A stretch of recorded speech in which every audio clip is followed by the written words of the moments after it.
Amis de l'usinage, bonjour. Ça fait plusieurs fois que quand je parle de fois que j'ai fait des pièces sur mon tour, ma fraiseuse, vous êtes quelques-uns à me dire oui, ça serait bien, tu fais pas assez de vidéos d'usinage et tout. Et souvent j'ai dit tiens, quand j'aurai l'occasion, j'en ferai. Et comme là j'ai une occasion, je vais donc la saisir. Alors l'idée c'est que cette vidéo, ça s'adresse vraiment aux hyper débutants concernant le tournage. Et là j'ai décidé de prendre un exemple pratique pour voir voilà, concrètement comment avec un petit tour en métal comme celui que j'ai, moi ces petits tours là qu'on trouve qui coûtent entre 500 et 1000 euros et qui permettent sans faire des super pièces quand même de dépanner pas mal, on peut donc voilà, usiner des pièces. Alors quelle est la pièce dont j'ai besoin? Ça c'est un dérouleur de scotch que j'ai trouvé chez Noz, qui est bien, qui est très lourd, qui coûte pas cher, il coûtait 1,99 €, mais il a un petit défaut, il manque la pièce à l'intérieur qui permet de tenir le rouleau. Et on met dedans des rouleaux de scotch, voilà, normalisés de ce style.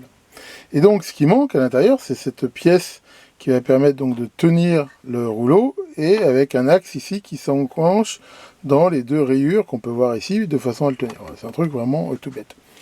Alors, je me suis dit, c'est rien, je vais pouvoir me le fabriquer. Donc la première chose, c'est déjà de trouver une matière pour le faire. On pourra le faire de différentes matières. Mais là, voilà, j'ai cette chute de plastique technique là qui devrait complètement convenir à ma tâche. Alors là, j'ai deux façons de le faire. Soit je l'usine carrément dans la matière ici, soit je rajoute un axe métallique. Et j'ai choisi de faire ça. Alors il faudra que je le coupe un peu, mais je pense que ça sera quand même beaucoup plus solide que de l'usiner dedans. Enfin bon, j'aurais pu quand même faire. Bon, c'est quand même assez costaud ça, mais bon. On va choisir cette solution-là. Alors, un petit rappel, qu'est-ce qu'on peut faire comme opération basique avec un tour? Donc le tour, l'idée, c'est que c'est la pièce qui tourne, contrairement à une perceuse où c'est le forêt, et donc qui tourne dans un sens ou dans l'autre. Et les genres d'usinage qu'on peut faire, il y a ce qu'on appelle, je crois, le chariotage. Le chariotage, ça va consister à diminuer sur toute ou partie de la longueur de la pièce, le diamètre de la pièce. C'est-à-dire qu'on va venir ici mettre un outil qui va venir enlever de la matière, donc au fur et à mesure que ça tourne, c'est une sorte de pointe ici, et qui va donc enlever de la matière, et on le fait jusqu'à temps qu'on obtienne le diamètre désiré. Alors attention, un piège que il faut bien voir, c'est que on enlève des deux côtés. Par exemple, si je veux enlever 2 mm à cette pièce, il faut que mon outil avance d'1 mm, ce qu'il enlèvera 1 mm de ce côté-là et 1 mm de ce côté-là. Donc ça veut dire que ce qu'on appelle l'avance de l'outil devra être divisé par 2 par rapport à la réduction de diamètre que l'on veut sur la pièce. Donc ça, c'est la première usinage de base qu'on peut faire. Il y en a un autre qui s'appelle le dressage. Le dressage, là, on voit par exemple que la surface déjà de cette face-là, elle n'est pas terrible.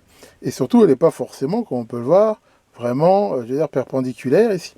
Donc le dressage, c'est l'outil qui va venir plutôt comme ça sur la face, là, et qui va avancer comme ça jusqu'au centre, de façon à avoir ici quelque chose de propre à ce niveau-là. Donc ça, c'est le dressage. Après, il y a d'autres opérations qu'on peut faire. Il y a ce qu'on appelle le perçage, qui est clair. Donc là, l'idée, la pièce tourne, mais s'il y a un forêt ici qui est fixe, en avançant de cette façon-là, on va pouvoir donc percer un trou à l'intérieur. On peut le faire d'un coup ou avec différents diamètres progressifs, comme on veut. Ensuite, il y a un deuxième usinage qu'on peut faire, ça s'appelle l'alésage. L'alésage va consister non pas à percer, mais avec un outil qui va venir à l'intérieur, usiner à l'intérieur de la pièce, de façon à enlever de la matière, non pas à l'extérieur, mais à l'intérieur, jusqu'au diamètre désiré. Par exemple, on pourrait faire ça si je voulais insérer un roulement à billes ou un truc comme ça. On peut tout à fait le faire ici. Donc ça, c'est une autre chose. Après, il y a ce qu'on appelle le tronçonnage. Donc le tronçonnage qui va consister avec un outil très fin à avancer comme ça de façon à couper la pièce. Donc ça, c'est encore une autre étape. Bon, après, il y en a d'autres. Il y a le rainurage qui peut être intérieur ou extérieur. Quelque chose qu'on peut faire avec un tour que je fais parfois, ça s'appelle le filetage. Donc pareil, le filetage peut être extérieur ou intérieur. Donc va consister à faire un filetage de façon à pouvoir visser une autre pièce à l'extérieur ou dedans. Il y a d'autres opérations comme le moltage. Le moltage va consister avec un outil qui va faire une empreinte à faire ce qu'on appelle un moltage, qui permet de le manipuler plus aisément.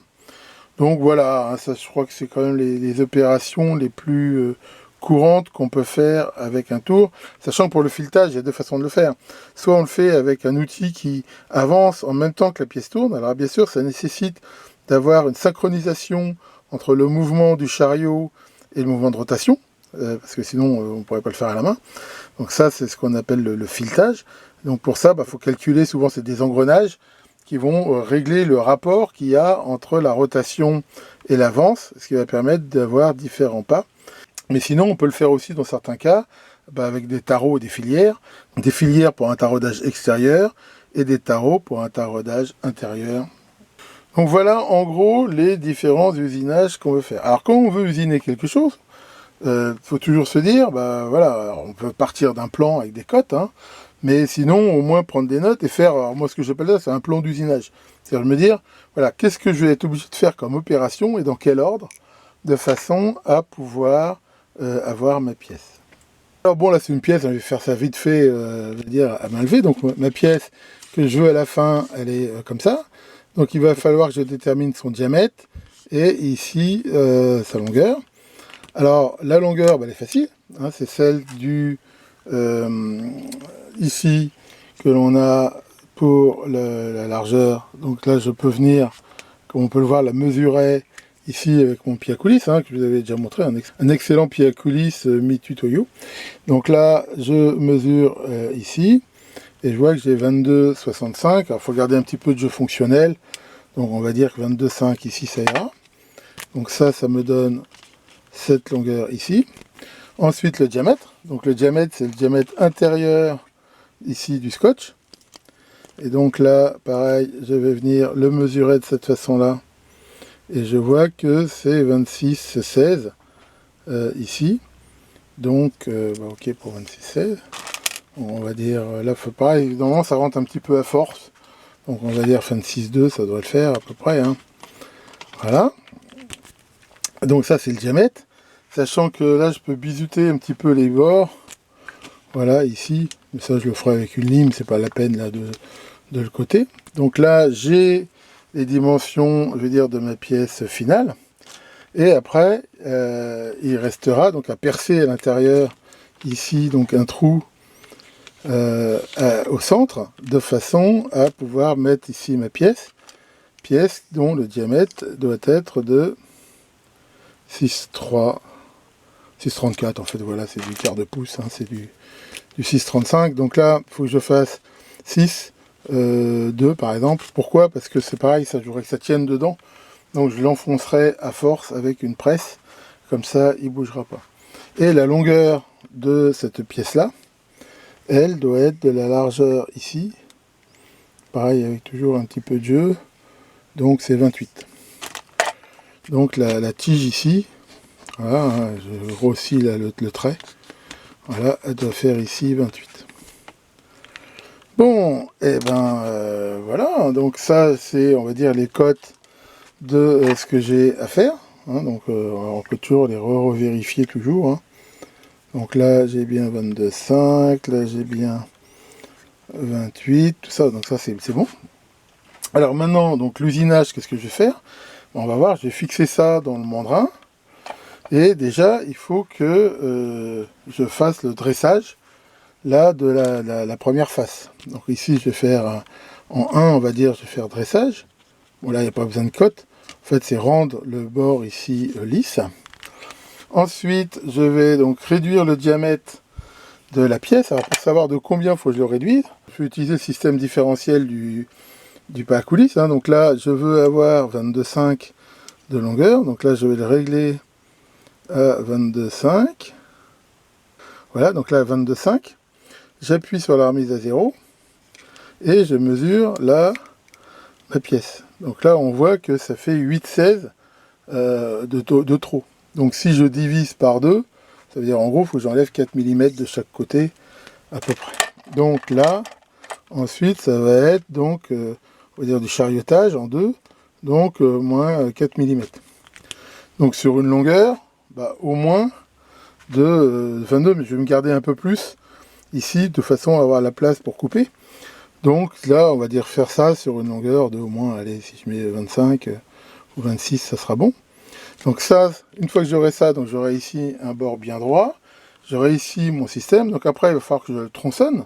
Donc en 3 ça sera le tronçonnage, Donc ça va être tronconné. Alors je vais le faire à un peu plus de 22,5. Je vais le faire par exemple à 24 pour me garder de la marge, parce que ça ne sera pas très clean.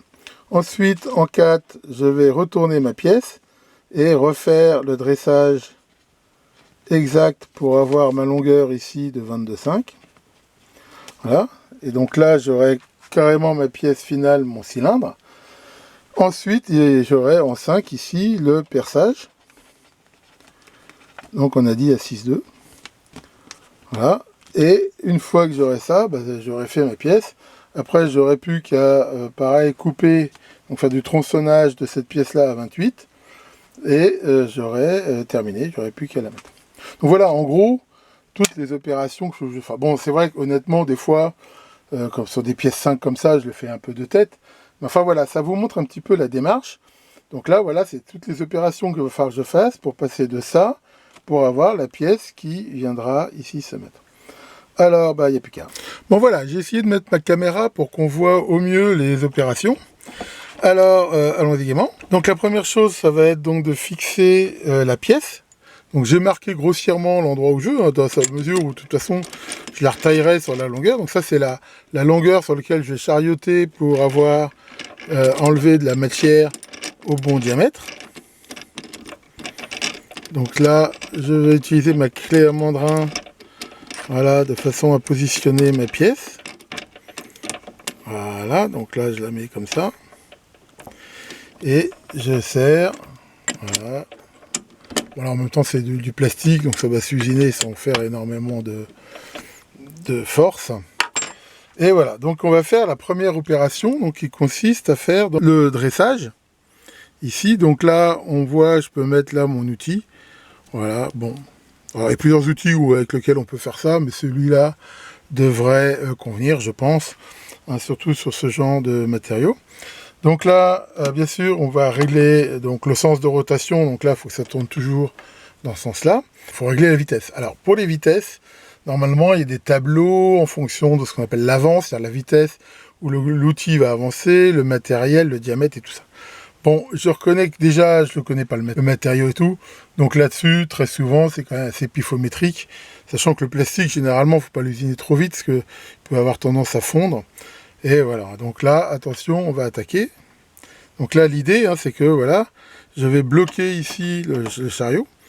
Et là, avancer comme ça, de façon à avoir un bon état de surface. Alors, c'est parti, mon kiki. Allons-y.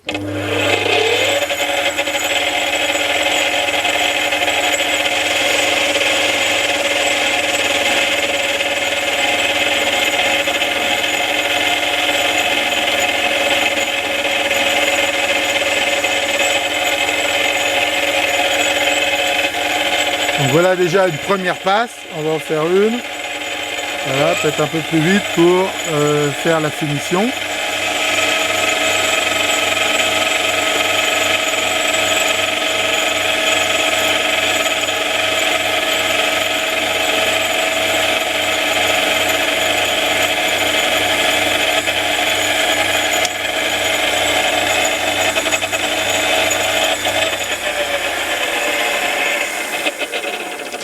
Et voilà, donc là on voit qu'on a un très bon état de surface et que c'est bien ici perpendiculaire. Donc pour cette partie là, on va dire c'est bon. Alors maintenant, donc on va enlever la matière. Donc pour ça, il y a ce qu'on appelle des vernis. Alors moi j'ai des vernis électroniques, bon, je vais pouvoir donc mesurer. Et on a vu que sur mon plan d'usinage, il fallait que j'enlève donc 4 mm. Alors allons-y.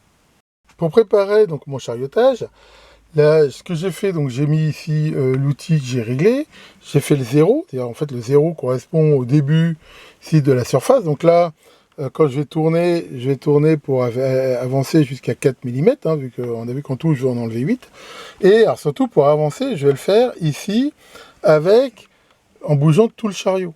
Il y a une erreur à pas faire, c'est de le faire en changeant ce qu'on appelle le traînard, je crois, c'est-à-dire celui-là. Pourquoi? Parce que là, on n'est pas sûr d'être complètement parallèle. Là, l'idée, c'est que généralement, on fait ça. Voilà, je suis sûr d'être parallèle. Et surtout, ce que j'ai fait, comme on peut le voir ici, j'ai mis une butée. Ce qui fait que là, j'ai pas à faire attention. Je peux aller même assez près ici de mon mandrin, mais je sais que quand j'arriverai à la butée, ben, c'est pas la peine d'aller plus loin.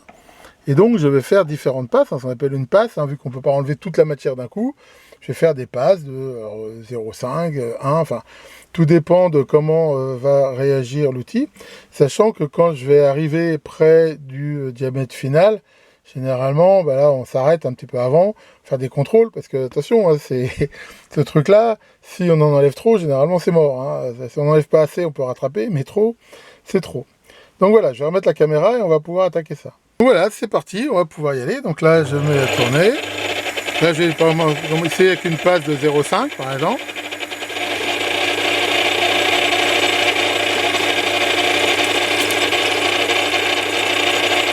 Et donc je vais jusqu'à ma butée. Donc à mon avis, je vais pas assez vite. Faut que j'aille un peu plus vite. Voilà. Donc là, je vais peut-être un peu vite pour le coup.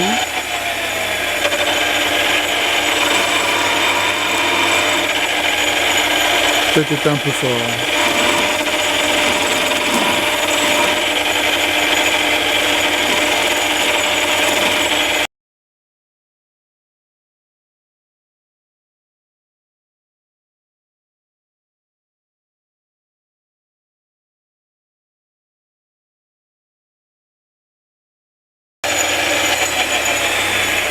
Donc voilà, là j'ai enlevé 3,6. Voilà. Et donc je vais déjà pouvoir revérifier ici mon diamètre. Donc là, avec mon pied à coulisse, ici, et donc là je suis à 24,4. 24,4, je voulais 22,5, donc non, ça colle. Ici, avec ce que je voulais. Alors de toute façon, rien n'empêche éventuellement, comme je l'ai fait là, de prendre de temps en temps le truc, voilà, pour voir. Et là, je vois que ça rentre complètement. Donc là, je me suis planté. Alors là, il y a erreur. Où est-ce que je me suis gouré? C'est sur le diamètre final, c'est pas vrai. Diamètre final, 26. 2. Eh ben oui, je me suis trompé. J'ai calculé par rapport à la longueur. Quoi, des fois qu'on veut trop bien faire. Bon, alors c'est pas très grave, hein, honnêtement, je vais pas en mourir. Donc là, ce qu'on voit, c'est que j'en ai enlevé trop, en fait. Et donc, j'ai pas contrôlé assez tôt, mais c'est pas grave. Alors bon, de toute façon, on voit que le système, là, ça n'empêchera pas de fonctionner, donc je vais quand même garder ma pièce. Mais voilà, ça c'est typiquement, quand même, une erreur que j'ai faite, donc j'ai voulu aller trop vite. Bah, ça vous montre que voilà, quand on fait de l'usinage comme ça, faut toujours bien réfléchir. Et c'est vrai que mon plan, je l'ai fait un peu vite. Et en fait, j'ai confondu.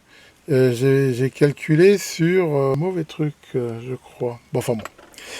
Donc là, je peux quand même en profiter pour donner juste un petit coup de lime là pour ébavurer là.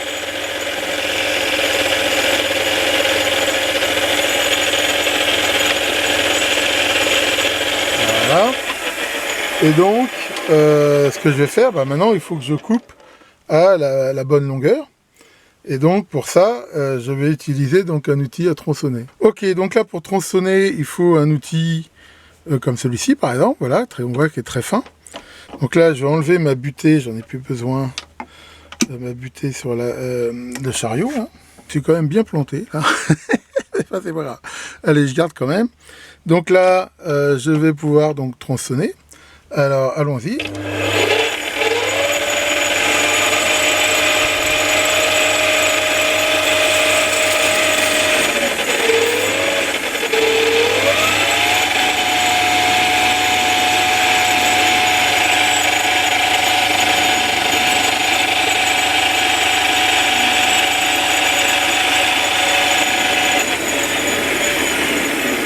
Il faut toujours se méfier qu'on tronçonne, qu'à la fin, voilà, la pièce, on se la prenne pas trop dans la gueule. Mais enfin bon, voilà, ici, je pense que voilà. Donc là, on voit, j'ai tronçonné ma pièce.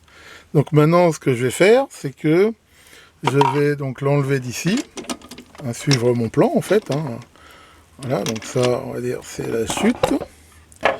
Donc là, ça, j'ai plus besoin du tronçonnage. Et il va falloir que je dresse l'autre côté de façon à avoir la bonne longueur. Donc la longueur, justement, ce coup-ci, c'est bien 22,5. Donc là, je note 22,5. Voilà, j'utilise mon trusquin, là. Et ce qui va me permettre, donc, de la noter comme il faut. L'enlever. Donc là, je vais refixer ma pièce ici. Voilà. Et tout ce que j'ai à faire maintenant, c'est donc adresser jusqu'à enlever ici la marque noire. Alors bien sûr, là c'est plus le bon outil que j'ai, hein, donc il faut que je change. Voilà, je vais reprendre celui-ci par exemple, tac. Et donc là, on va se rapprocher au mieux.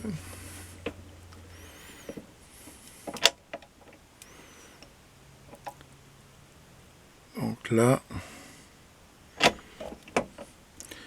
Et là, bah, on va pouvoir y aller gentiment. C'est parti mon kiki. Donc là, il faut que j'enlève encore un tout petit peu et ça sera bon.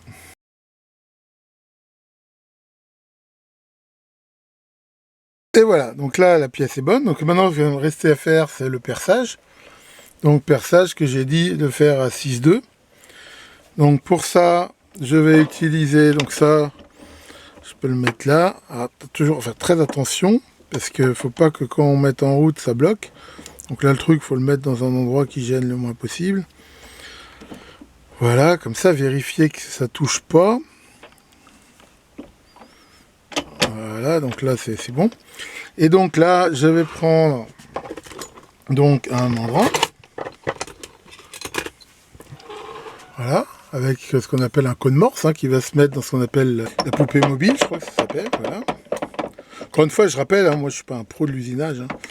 J'ai appris, enfin j'en ai fait un tout petit peu à l'école et dans des stages, mais voilà, honnêtement, c'est pas ça. Alors là, bah, derrière, on peut utiliser donc ce qu'on appelle un forêt à pointer. Alors il y en a de plusieurs sortes.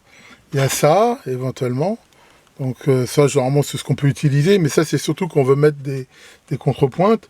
Ou sinon, il y a par exemple ce genre de forêt là, voilà, qui peut aussi être utilisé. Tiens, je vais utiliser celui-là. Par exemple, l'intérêt, c'est comme on voit, c'est qu'ils sont très épais. Et généralement, il faut mieux les prendre assez courts. Parce que plus ils sont courts, moins il y a de chances qu'il y ait ici un débattement. Enfin bon, pour ce que je vais faire ici, ça ira bien. Donc, voilà pour ça. Alors, là, on va donc bloquer la poupée mobile et faire juste un marquage du centre. Voilà. Et maintenant, donc là, le trou, on peut le faire en plusieurs fois. Donc on va déjà faire un premier trou. Donc j'ai dit que c'était combien? 6,2. On pourrait en faire un premier à 5. Voilà. Et derrière, on fera un dernier perçage avec un forêt de précision. Donc voilà. Alors, on a toujours intérêt à prendre les forêts les plus courts possibles, parce que plus ils sont courts, moins ils risquent d'avoir d'erreurs comme ça. Alors, allons-y gaiement.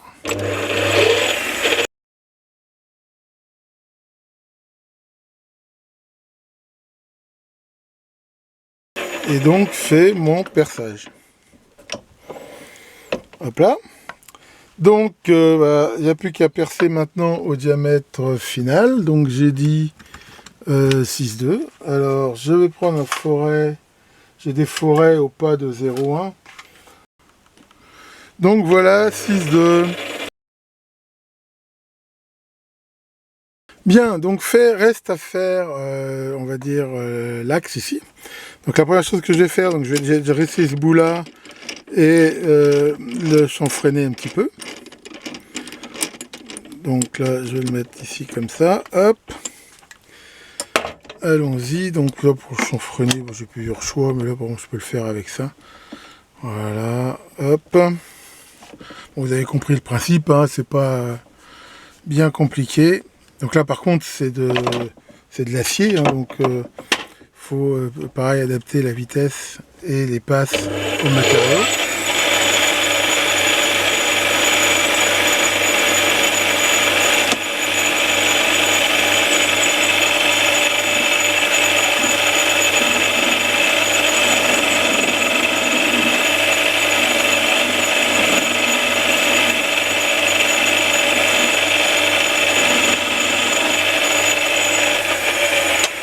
Donc voilà, j'ai fait ce bout là et maintenant il me reste à le tronçonner à la bonne longueur et pareil à le dresser.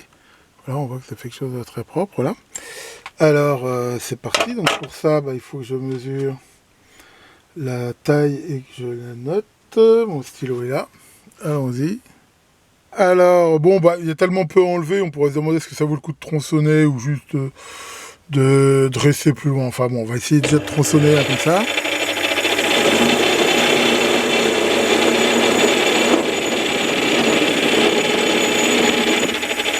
Voilà. Alors ça n'a pas été jusqu'au bout parce qu'il est un peu creux à cet endroit, mais c'est pas gênant. Donc maintenant, j'ai plus qu'à faire le dressage final. Voilà. Toc. Donc je vais faire exactement comme tout à l'heure, à peu près comme ça, voilà.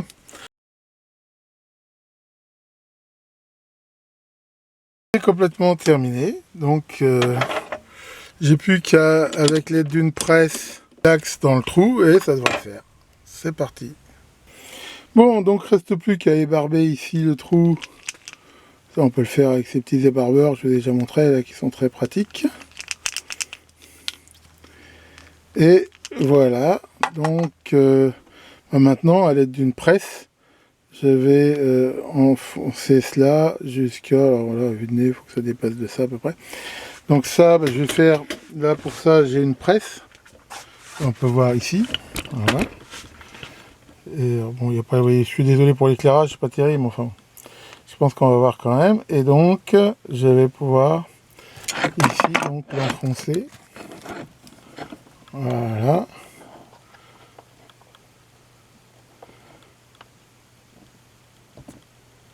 Donc là, il faut essayer de le mettre droit quand même. Voilà. Et donc là, on voit que j'arrive tout à fait à l'enfoncer à force. Jusque... donc là, c'est pas encore assez, a priori. Là, ça a l'air pas mal. Encore un tout petit peu. Là. Et donc voilà, ça, cette partie-là donc est impeccable. Donc on peut revenir ici. Voilà la pièce terminée. Alors, bien sûr, le diamètre n'est pas bon. Mais je me suis dit, tiens, ça m'a donné une idée. Et j'ai fait 2 rayures, comme on peut voir, autour. Bon, je ne les ai pas filmées, pour mettre ici ces joints toriques. Et donc voilà, en fait, il a fallu que je mette des joints toriques un peu plus petits. Et donc là, ça fait ce truc-là. Et là, maintenant, on va dire, au contraire, c'est... Finalement, mon erreur a été bénéfique, parce que là, ça fait vraiment un truc, ça bloque bien, et ça tient impeccable. Donc voilà, hein, c'est comme ça, on va dire que des fois, on peut corriger ses erreurs. Et donc, là, ce coup-ci, ça devrait le faire. Hein, on peut dire que j'ai terminé. Donc là, faut enlever le début du scotch. Alors, ils mettent des trucs comme ça, mais en fait, c'est toujours la merde pour les avoir. Ça, je ne sais pas, les fabricants de rouleaux adhésifs, ce qu'ils foutent avec ça. Et donc, ici, je le mets comme ça, et là, impeccable. Et bien, comme ça, j'aurai du scotch dans le Mechalab. Voilà donc pour cette petite vidéo d'usinage pour les débutants. J'espère que ça vous aura intéressé. Alors, je suis sûr qu'il y a des pros de l'usinage qui me diront que je n'ai pas utilisé la bonne vitesse, que je n'ai pas utilisé le bon outil et tout. Et oui, comme je le dis aussi, hein, je le répète, hein, je ne suis pas un pro de ça, mais à la limite, n'hésitez pas, au contraire, en commentaire, hein, c'est comme ça qu'on apprend. Il n'y a pas de souci. Donc, voilà pour cette vidéo. Donc, j'ai bien sûr mis les autocollants qui vont bien sur le rouleau de scotch. Et voilà, je suis finalement très content de cette pièce et de cette erreur, je veux dire, finalement, bien venue, quelque part. Sachant que ça vous montre quand même hein, qu'en usinage, comme partout, mais surtout dans ce domaine-là, je veux dire, la moindre erreur, voilà, là, je me suis gouré de cote, et puis, voilà, j'ai usiné... forcément, après, si je suis mon plan et que mon plan à l'origine il n'est pas bon, il n'y a pas de souci. Mais voilà, c'est quelque chose qu'à la limite j'aime quelque part dans l'usinage, que ça apprend à être un petit peu zen. Généralement, il ne faut pas trop se presser, il faut faire les choses correctement. Et il faut savoir que très souvent, la moindre erreur peut ruiner une pièce. Moi, ça m'est arrivé de travailler pendant plusieurs heures sur une pièce et de la flinguer juste parce que je me suis gouré, j'ai donné le petit coup de manivelle qu'il fallait pas, ou j'ai cassé l'outil dedans. Enfin voilà. C'est, je veux dire, une bonne école de la zénitude, on va dire. Mais c'est vraiment sympa. C'est vrai que si vous bricolez, d'investir dans un petit tour comme ça, c'est quelque chose qui dure assez longtemps, généralement, si on ne force pas avec. Et c'est, ma foi, quand même bien pratique dans certains cas. Bah sinon, les vacances se déroulent plutôt bien. J'avance doucement sur le Micalab à mon rythme. J'ai aussi, bien sûr, encore reçu d'autres trucs que je devrais vous présenter. Enfin voilà. Comme d'habitude, c'est pas les sujets qui manquent sur ma chaîne. Tiens, Maurice, ça va, Maurice? Alors, tu regardes le sport et tu trouves que le sport c'est bien? Mhm, le sport c'est bien, ouais. Tu vois, je vais te dire quelque chose, par exemple. Regarde, Maradona, il est mort. Hein, les Stones, ils sont toujours en vie. Ça prouve quoi? Bah, le problème, c'est le sport, hein, c'est pas la drogue. Allez, là-dessus, faites de bons copeaux et à la prochaine pour de nouvelles vidéos.